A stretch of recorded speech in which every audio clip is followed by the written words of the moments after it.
What's up guys, it's Bailey. Welcome back to the channel and thanks so much for tuning in. Today I'm going to review all of the brushes from the brand Wet n Wild. I did this recently with Real Techniques because the brand has kind of exploded over the past few years with a ton of new brushes and collections, and so I thought I would kind of try and simplify it, reviewing all of the brushes that I have as well as the sets they come in, because Real Techniques is kind of weird where they'll sell some brushes individually, some brushes exclusively in sets. So I really just wanted to review them and let you know kind of how I would buy sets if I were putting together my brush collection for the first time. A lot of you guys seem to enjoy that, and a few of you asked that I do that for Wet n Wild, so that is exactly what we are here to do today. First, I'm going to start by comparing the two collections. The way Wet n Wild has them divided is kind of into two collections. One is an essential, so I bought the complete brush roll, and the other is a pro line, and so I bought that as well. And then later on in the video, I will get into talking about each individual brush because you can buy them all, I believe, individually, and they also have them assembled into sets as well. But I figured I would go through each of them in case you're really only interested in one or two and don't want to buy the whole set. So first, let's talk about the differences between the collections. So first off is the Essentials collection, and there are 17 different types of brushes slash tools in this collection. They're all synthetic, and they all, as you can see here, at least for those that are cleaner, you can see they all have this white to pink gradient. Pink being here on the end, fading to white. In some instances it looks like a duo fiber situation, and it's not. It's just one fiber that has been dyed or colored in some way to have a pink end. Overall, the texture with these is very soft. There is not a rough brush in the bunch, but I find that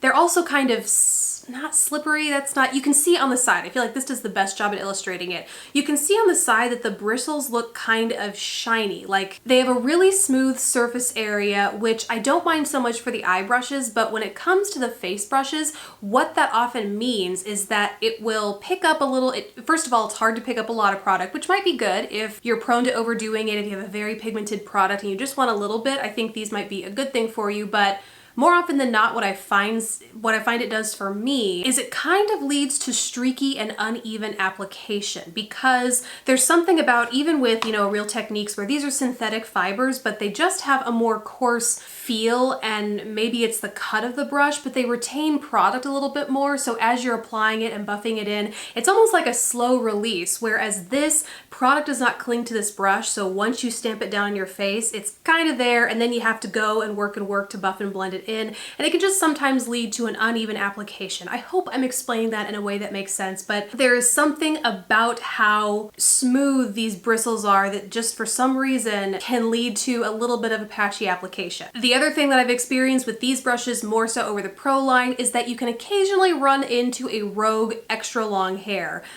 Not necessarily that it's shedding, although sometimes you can pull them right out, but I will have to say I don't think shedding is a huge issue for these, but just it's almost like the whatever they use to cut these brushes just missed a few, like 1, 2, maybe 3 per brush. So it's not a huge deal. It's not like you're having to go in with your own scissors and do mass cutting. It's very easy to take in some, you know, baby scissors to just get in there and snip the 1 or 2 that are too long. And honestly, I don't think it's that big of a deal given the price tag for these. It's not like they're luxury brushes where, in my opinion, if you're paying a whole lot for them, they should be absolute perfection. These are relatively affordable, especially if you buy them on the Wet n Wild website, which, like I mentioned before, I did, and I recommend that you do. I think you can find one, if not both of these sets in select drugstores, but they are always on sale on wetnwild.com. Like, as I make this video, I think both of these are close to, if not actually half price, and they're already affordable as it is, so definitely recommend you check out the Wet n Wild website if you don't want to have to go kind of hunt for them and then wait for them to be on discount in your store nearby. Back to the brushes though, beyond those experiences I've had with the bristles, there really isn't any other downside to this more basic or essential collection as compared to the Pro collection, which let's go ahead and get into. When you buy these collections, by the way, the Pro comes in this zip up folio. It has kind of this pink puffy exterior. You open it up,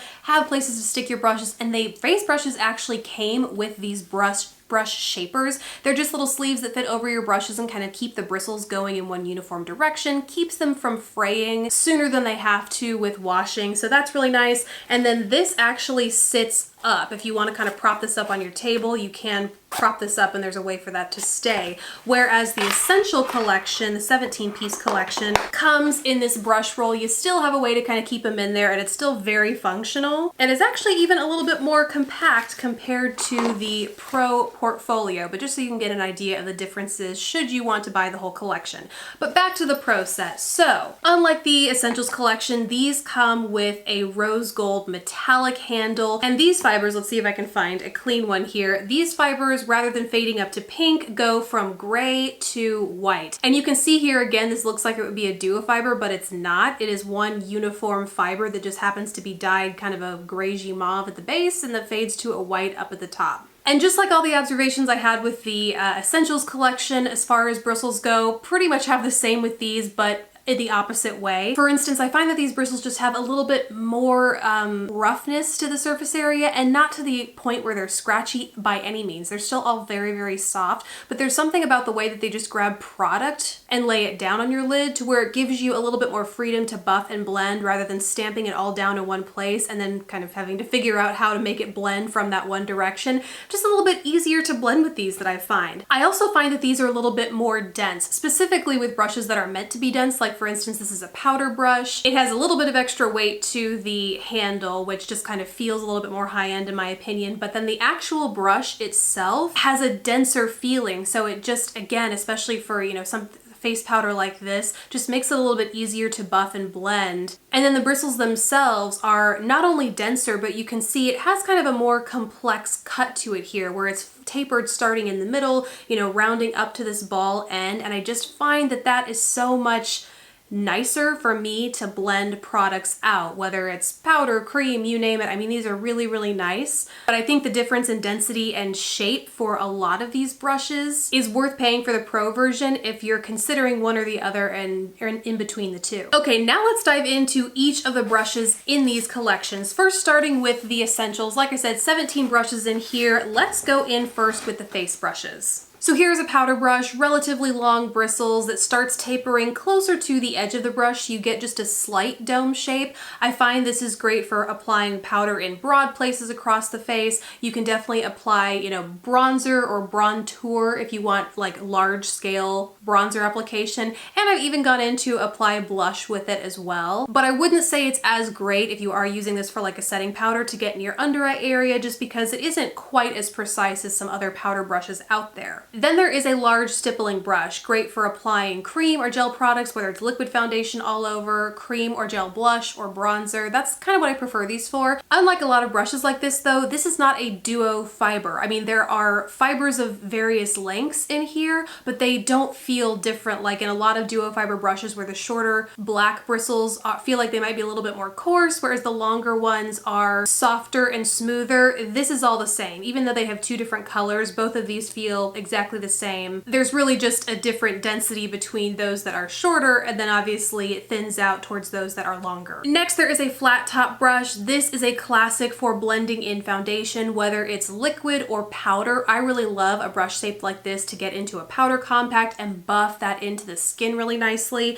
And then even smaller is a small stippling brush, and this might be better for blending in, say, concealer across your face or spot color correcting just in smaller areas across your face. Here they are side by side, just so you can get an idea of how small is and how big the larger one is. Then there is a small powder brush, and this one is a little bit pinched in on one side, which I think makes it a little bit better for applying or pouncing on powder, say in smaller areas across your face, like setting your under eye area. But of course it is dense and fluffy at the end. Well, not that dense, but relatively dense and fluffier, so you can go and buff in blush. But I have to say, this is one of my least favorite brushes from the collection. It's not one that I would recommend. I prefer one from the Pro line instead, just because, like I mentioned before, with how slippery these bristles seem, yes, it is kind of a fluffier blending brush, but between where it's cut, how flimsy and how long the bristles feel as you're going in and applying, it feels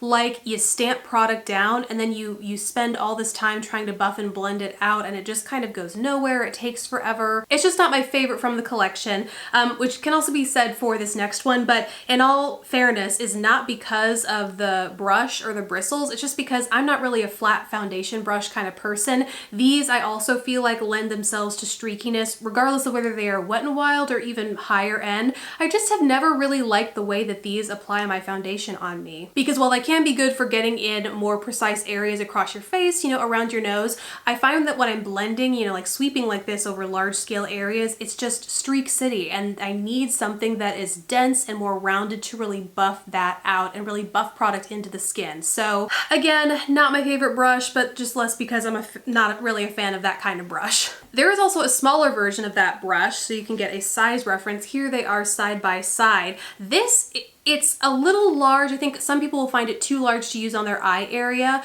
I sometimes will use it to apply like a liquid or a cream or really pack on a pigment. But it's also a nice enough size to where if you find it's too large for your eye area, you could use this to go in and apply concealer. But again, I find I encounter the same issues with that using it on my face, where past a certain point, yeah, you could lay it down precisely, but I really need something fluffier to go buff and blend it out, or just use my finger. Okay, last two brushes for the face. One is an angled brush. This is really nice for getting in with contour, honestly, on lazier days. I also use this for a blush and highlight as well, just because it gives you that, it's pinched here on the end, also has that tapered cut, so it's just a real good multi-use brush. And then the other brush is a fan brush. And this is just okay. I'm also not super big on fan brushes over any other kind of brush to do what a fan brush could, but this one isn't bad. It's not the most dense fan brush I've ever had, and it seems like a very straight cut, so once again it just feels like it will pick up a little bit of product and then just immediately plop it down wherever you want it to go, and then I have a harder time kind of blending it out. So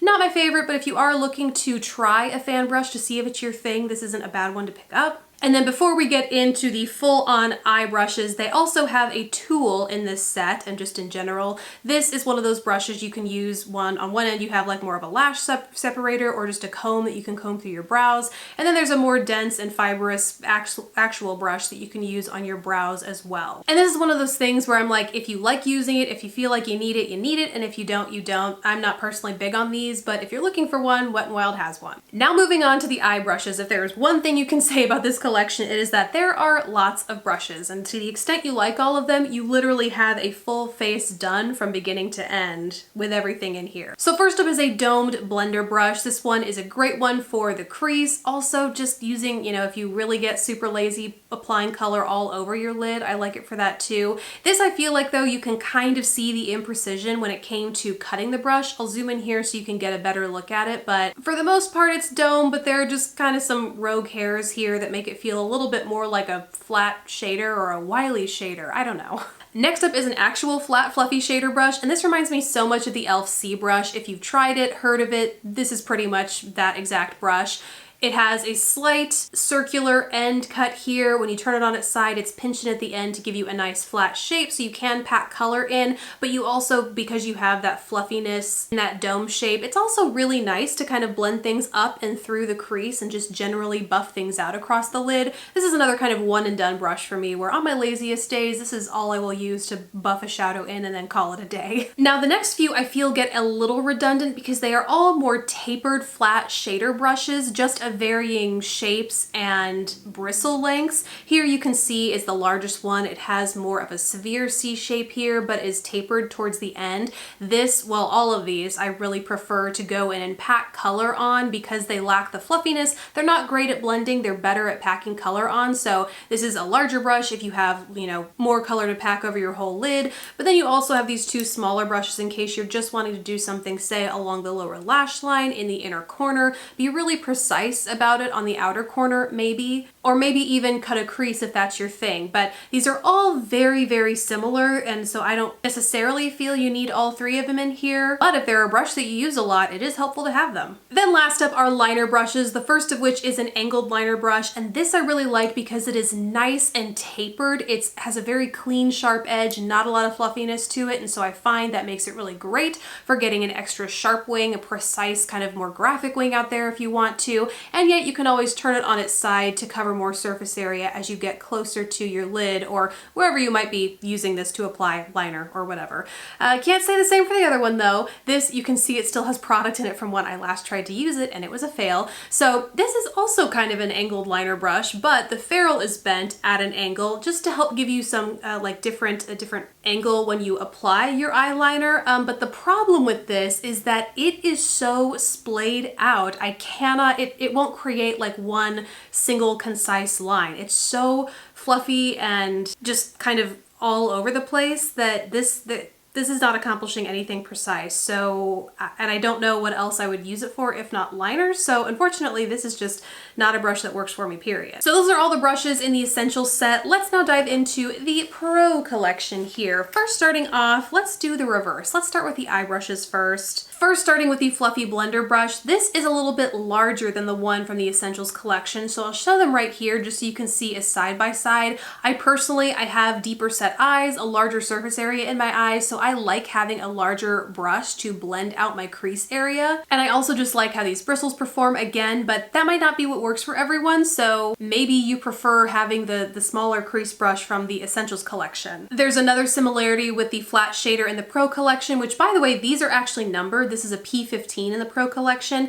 Also similar to that flat shader or C shape like brush that I mentioned from the Essentials. What I would say though is that the Essentials brush is a little bit wider, whereas the Pro brush is a little bit fluffier, a little bit better for blending up out into the crease, whereas the Essentials is better for packing on product, I think, but both do pretty much the same thing and are almost the same size. I mean, like I said, one's wider, but I think for all practical purposes, they would function identically if you wanted to save some money and go for the Essentials version. Then there is the P10 brush, which is a small, fluffy blender brush, and there is no equivalent for this in the Essentials collection. What I like to use a brush like this for is to really build up pigment in more precise parts of my eye. So like today, I use this to really build a darker color in my outer corner, and then I also use that to apply it and really buff and smudge it out along my lower lash line. It's the perfect shape for doing that because it not only packs on the product but is a little bit fluffy, so it helps you blend it out in there too. The only close thing I can think of that would kind of do the same thing in the Essentials collection are those, well, not this one, the flat shader brushes though that kind of all did the same thing. Those would also be good at really packing on color in precise areas, especially the smaller sizes, but they aren't nearly as good at buffing those colors out as this one from the Pro collection. Next up is the P25, and this is kind of where we start getting into face brush territory because even though this is about as big as an eye brush, I find myself rarely using this on the eyes. Well, I rarely use it, period, just because it's not my favorite shape, but if you were to use this, I think it would be best suited for stamping in and blending out concealer. Just because of the size, it is smaller, but it really fans out into this flat kabuki shape, making it a little bit hard to work with in the eye area, so it's just better, I think, being used, say, you know, for precise concealer application in your under eye area, stamping out, you know, blemishes, small places across your face. Overall, like I said, not a must-have brush type for me, but if it's something you're interested in, it's pretty exclusive to the Pro collection. There's no similar brush like this in the Essentials. Next up is the P75 from this collection. This might be one of my favorites from Wet n Wild. This is what I prefer to apply highlighter over a fan brush just because I find it is so much easier to blend that color out as well as pack on the pigment because it has that dome tip, so you can really concentrate it here but then easily blend it out. So you can get that ultra blinding highlight but then easily buff and blend it into the rest of whatever you have going on the rest of your face. And then this is also a great shape for getting in your under eye area if you like to set your under eyes. Again, you get a nice concentration of product, but it makes it super easy to just buff and blend that out. Now onto the larger face brushes. There is the P50. This is meant for sculpting and contouring. You can see it's incredibly pinched in here on the side, but wide, and has a good density to it for applying contour right down the side of your cheek and then going and buffing it in. But honestly, even though it has that density, because it's all one length, I find it's not great for buffing in precisely. I still have to go in with something a little bit fluffier. And honestly, I'm just not one to contour in general, so this is not my favorite brush from the collection. But if it is your thing and you can see this fitting into your makeup collection, I do like it. It feels nice and well made, and there isn't any sort of similar brush you can find in the Essentials collection. Next up is the Pro Foundation brush, and this was an interesting one. This is the P55 65 and it has this little well here. It reminded me a lot of one that Bare Minerals came out with. Theirs was a flat kabuki with a little divot in it, and maybe Fenty has a similar one, but basically you could put product in there. I don't know that they have explicit instructions that say you do that, but I would guess, just like those other brushes, because this has a well, you could put product in there, blend it out from there. I find that applies way too much product at first, like you really stamp it on there and then it takes forever to blend out. So I find I go in with my usual way and just apply foundation directly, use this to buff and blend it in. And I don't find that well helping all that much. Like, sure, it maybe fits around these contours of your face better, but when I'm going in fast and furious trying to buff stuff in, that doesn't really feel like it matters. What does matter though is this tapered end at the top. That does make it really nice for getting in your under eye area, around the nose, just some of those harder to get places around the face. And the width here makes it good for getting in between brows and your hairline, because so often with larger, fluffier foundation brushes, even those that I use all the time, like from Real Techniques, they're just too big to where when I go here, I either end up with a patch because I avoid this area, or I go and I end up getting product in my brows or in my hairline, and it's just like, it's not a real clean application, but this is narrow enough to really fit in there nicely. Next up is a small powder brush. This is the P70, has a really nice dense domed top. This I actually use to apply my blush today, but you could totally use it to, you know, apply contour, apply setting powder, buff in powder foundation. This would be another good one to just really get in there and buff all over. Definitely see this as being a multi-use sort of brush, and I do prefer it over the powder brush in the Essentials collection, just because I find the fibers are less slippery, they grab onto product better, and the shape of the head itself is just more conducive to a smoother blend for whatever reason. Next up is the P65. This is a little bit smaller and definitely more tapered than the P70 that I just talked about. This, again, could also be good for that under eye area, really good for applying a contour. See, I much prefer this. If I'm gonna contour or do a really precise bronze, I prefer something like this to do it, as opposed to the P50 I mentioned earlier that's more like a flat paintbrushes, because this is too severe for me. I just like something that is a little bit more buffing. So I really like this brush. And then the last one is the largest powder brush in the collection, which is the P60. And just so you can get a sense of size, here is the P70 next to it. The P60 is a little bit fluffier, still just as dense, and has a slightly different tapered size to it. This reminds me most, let me see if I can find it, to not only the Real Techniques blush brush, but also, and probably more so, the IT Cosmetics, this is unlabeled, but it's something like the Luxe ball head brush. Almost identical, and I really love this. It's maybe a little less tapered than the IT Cosmetics brush, but I love both of these because you can do a light to somewhat heavy bronze, which is what I did today. Light bronze all over the face using this, but then you can also really puff and just disperse your blush really beautifully. Great for setting powder. The slight tapered end to it kind of makes it good for really packing it in your under eye area, as well as sweeping and blending it out. Just a really great multi-use brush, and again, prefer this over any of those powder brushes in the Essentials collection. And those are all the brushes from Wet n Wild. I feel like we have thoroughly covered the Wet n Wild brush collection, and as always, if not, if you have more questions, guys, please let me know down in the comment section below. Thank you so much for watching. I hope this video was helpful. Please don't forget to subscribe if you haven't already, and I will catch you in the next video. Bye, guys.